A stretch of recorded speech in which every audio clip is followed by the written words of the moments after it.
Riley Gaines, the University of Kentucky swimmer who complained about being cheated out of her medal by transgender swimmer Leah Thomas, gave a speech at San Francisco State University. While she was giving this speech, she was surrounded by dozens of trans activists who chased her down the hallway, and one of them punched her in the face. Punched her in the face. I want to tell you guys this. I'm going to tell you this right now. If you are on the side of beating up little girls because they have different opinions than you, you are not on the right side. I know the left loves to talk about, well, you got to be on the right side of history. You need to be on the right side of history. If you are on the side that chases college-aged girls into locker rooms after violently assaulting them and traps them in a room for 3 hours, pounding on the door until police show up, you are not on the right side of history.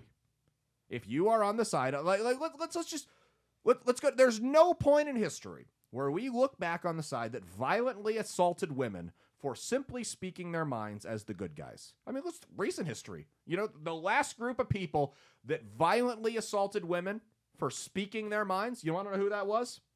The Taliban. Great. So that's great company that the short bus brigade can be in, is the Taliban. Now, they did assault her. They chased her. And the San Francisco State president, or not president, excuse me. It was like what's her name? I don't even remember. She's like the head of diversity and inclusion, some fake role they made. She came out and thanked the protesters for their brave actions and protesting peacefully, and that they are welcome at that school, and that she supports their right to do what they did, to violently assault people. So you're literally being rewarded for violently assaulting people. But the problem is they have been so brainwashed by the grifters on the left and in the media and in politics into thinking that words actually are violence. They think that this is a preemptive strike. They think that Riley Gaines going there and saying, hey, I don't like seeing cocks in the women's locker room is an act of violence. Like that's how much these people have had their brains poisoned by left-wing media and politicians and grifters and influencers.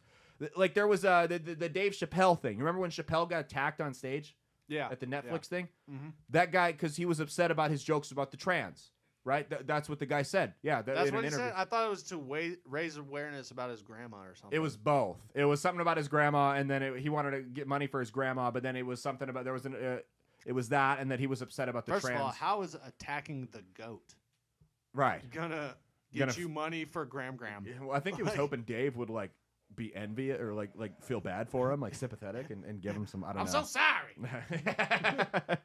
But yeah, so there were people that came out and defended that attack on Chappelle, saying that Chappelle provoked it by telling jokes, provoked having a guy come after him. Well, you knew that was gonna come. I mean, look how many people defended Will Smith. Yeah.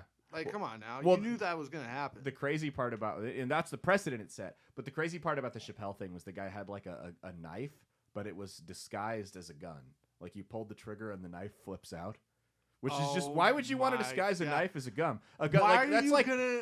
That's like hiding. That's like if you hid weed in a bag that said meth. Hey, thanks for watching. If you liked what you saw, be sure to click the link in the description to get the full episode on Rumble. If you prefer to listen along, you could actually get us on Spotify, Spreaker, and iHeartRadio. You can also go to www.outlawstreamers.com to learn more about not just my show, but tons of other great shows and all the exciting projects they have coming up. Follow my socials at Caleb Isn't Funny on Twitter and Instagram, at Caleb Salvatore Comedy on the Chinese Spy app that is TikTok, and be sure to like and subscribe to this YouTube channel. Thanks, and we'll see you every Saturday for brand new episodes of That's Based. Peace.